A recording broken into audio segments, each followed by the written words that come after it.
Assalamualaikum warahmatullahi wabarakatuh. Bagaimana kabarnya anak-anak hari ini? Semoga kalian semua tetap semangat dan selalu sehat. Anak-anakku semuanya, pada kesempatan kali ini kita akan belajar tentang fungsi kuadrat. Yang akan kita pelajari pada hari ini, yang pertama adalah pengertian fungsi kuadrat, yang kedua sifat-sifat grafik fungsi kuadrat, yang ketiga nilai ekstrim fungsi kuadrat, dan cara menggambar fungsi kuadrat. Pengertian fungsi kuadrat di sini adalah fungsi yang pangkat tertinggi dari variabel bebasnya sama dengan 2. Yang mana fungsi kuadrat ini bentuk umumnya adalah Y sama dengan AX kuadrat plus BX plus C. Jika dinyatakan dalam bentuk Y, berarti ini sebagai persamaan grafik fungsi kuadrat. Atau bisa kita nyatakan dalam bentuk Fx sama dengan AX kuadrat plus BX plus C. Kalau dinyatakan dalam bentuk Fx, berarti ini sebagai rumus fungsinya, di mana A, B, dan C adalah himpunan bagian dari bilangan real. Dan A tidak boleh sama dengan 0. Grafik fungsi kuadrat ini berbentuk parabola. Sifat-sifat dari fungsi kuadrat itu yang pertama adalah grafik berbentuk parabola. Yang kedua, jika A lebih besar 0, maka grafik menghadap ke atas, sehingga dia mempunyai titik balik minimum. Nah, ini mohon maaf ya, ada kesalahan tulis. Kemudian sifat yang ketiga, jika A kurang dari 0, maka grafik menghadap ke bawah, sehingga mempunyai titik balik maksimum. Sifat yang keempat, itu jika D lebih besar 0, maka grafik memotong sumbu X di 2 titik yang berlainan. Jika D sama dengan 0, maka grafik menyinggung sumbu X hanya ada pada 1 titik. Dan jika D-nya kurang dari 0, maka grafik tidak memotong sumbu E. Nah, jadi sifat-sifat dari fungsi kuadrat itu ada 4. Yang ketiga adalah nilai ekstrim fungsi kuadrat. Apa itu nilai ekstrim fungsi kuadrat?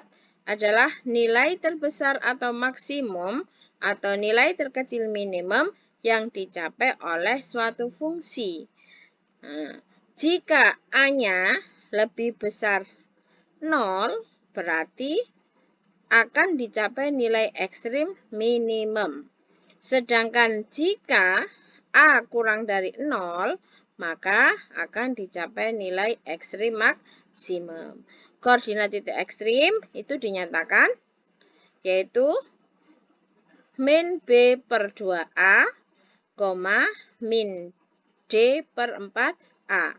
Yang mana ini sebagai absis dan yang ini sebagai ordinat. Absis pada fungsi kuadrat itu merupakan sumbu simetri dan ordinat merupakan nilai X ekstrim. Yang keempat atau yang terakhir pada pembelajaran hari ini yaitu cara menggambar grafik fungsi kuadrat. Langkah-langkah menggambar grafik fungsi kuadrat, Y sama dengan AX kuadrat atau AX pangkat 2 plus BX plus C. Langkah pertama, kita harus tentukan titik potong dengan sumbu X. Langkah kedua, kita tentukan titik potong dengan sumbu Y. Langkah ketiga, yaitu menentukan sumbu simetri, yaitu X sama dengan min B per 2A. Dan yang langkah terakhir, menentukan titik puncak atau titik balik, yaitu min B per 2A, min D per 4A. Untuk lebih jelasnya, bagaimana cara menggambar grafik fungsi kuadrat? Coba anak-anak perhatikan contoh di bawah ini. Buatlah sketsa grafik fungsi kuadrat Y sama dengan X kuadrat plus 2X min 8. Dari fungsi kuadrat ini, anak-anakku masih ingat ya, bahwa nilai A itu sama dengan berapa? 1. Nilai B berapa? 2. Dan nilai C itu sama dengan min 8. Sesuai dengan langkah menggambar grafik tadi, pertama yang harus kita lakukan adalah memotong sumbu X. Memotong sumbu X berarti Y harus sama dengan 0. Atau supaya grafik itu memotong sumbu X, maka Y sama dengan 0. Kita masukkan pada fungsinya, yaitu Y. Kita ganti dengan 0. Berarti 0 sama dengan X kuadrat plus 2X min 8. Kalau Y-nya sudah kita ganti dengan 0, maka dia menjadi sebuah persamaan kuadrat. Sehingga bisa dicari nilai X1 dan X2. Bisa dengan menggunakan cara penfaktoran. X kuadrat dijabarkan menjadi X dengan X. Faktor dari min 8 jika ditambahkan 2, yaitu plus 4 dan min 2.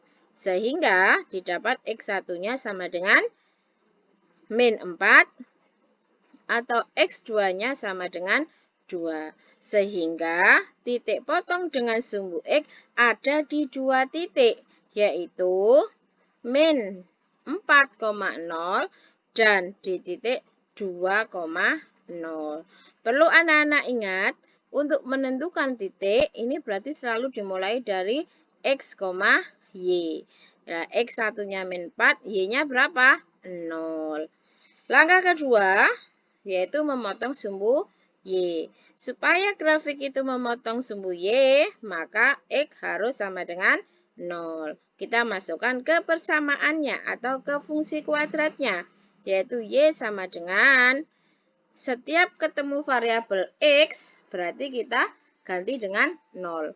0 kuadrat plus 2X, berarti X-nya diganti 0. 2 dikali 0 min 8. Sehingga didapat Y sama dengan min 8. Berarti titik potong dengan sumbu Y-nya berapa? 0, min 8. Ingat tadi Bunda bilang titik selalu dimulai dari X, Y. X-nya 0, Y-nya adalah min 8. Langkah ketiga, menentukan sumbu simetri, yaitu X sama dengan min B per 2A. B-nya berapa tadi anak-anak? 2. Oke, kita masukkan min 2 per A-nya berapa? 1. 2 kali 1. Sehingga didapat min 2 per 2 kali 1 menghasilkan min 1. Kemudian kita cari koordinat titik puncak atau titik balik. Atau titik ekstrimnya. Ini bisa ya dinyatakan menjadi titik puncak, titik balik, boleh. Nah, sekarang karena kita butuh Y-nya, berarti Y tadi kita rumuskan min D per 4A. Masih ingat rumusnya D pada persamaan kuadrat? Ya, pintar. D itu adalah, rumusnya adalah B kuadrat min 4AC. Berarti per 4A. Kita masukkan B. B-nya 2. 2 pangkat 2. Min 4. A-nya 1. C-nya min 8. Per 4 kali 1. Dihasilkan 2 kuadrat sama dengan 4. Min kali min berarti dia plus. 4 kali 1, 4. Kali 8. 32. Per 4. Sehingga didapat 4 tambah 3, 2, 3, 6. Min 36 per 4 sama dengan min 9. Nah, setelah ketemu sumbu simetri dan Y-nya, titik ekstrimnya, maka titik puncak dari fungsi kuadrat tersebut adalah min 1, min 9. Dari apa yang kita dapat, yaitu memotong sumbu X, memotong sumbu Y, sumbu simetri dan titik puncak, maka bisa kita masukkan ke grafiknya. Anak-anak amati. Pada grafik ini, berarti yang mendatar ini sebagai sumbu X. Kemudian, yang berdiri atau vertikal ini, dia sebagai sumbu Y. Memotong sumbu X, nah, sumbu X ada di dua titik tadi, min 4,0 dan 2,0. Nah, ini titiknya. Kemudian, memotong sumbu Y, nah ini sumbu Y-nya yang berdiri, itu adalah 0,-8 di sini titiknya. Kemudian, titik puncaknya adalah -1, berarti X-nya -1, Y-nya adalah -9.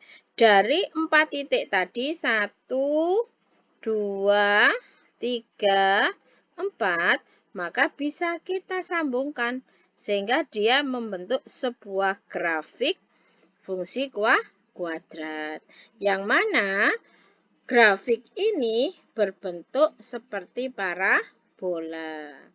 Nah, anak-anakku semuanya, karena kita tadi sudah belajar tentang sifat-sifatnya juga, maka jika A-nya lebih besar dari 0, maka grafiknya mempunyai titik balik minimum. Nah, ini di bawah berarti dia titik baliknya minimum. Kurva menghadap ke atas. Ya, cukup sekian anak-anakku pertemuan kali ini. Jika nanti anak-anak ada pertanyaan atau belum paham apa yang Bulia sampaikan, anak-anak bisa bertanya melalui WA. Cukup sekian. Semoga apa yang Bulia sampaikan bermanfaat bagi kalian semua. Dan kalian tetap harus semangat meskipun belajar dari rumah. Bulia akhiri. Wassalamualaikum warahmatullahi wabarakatuh.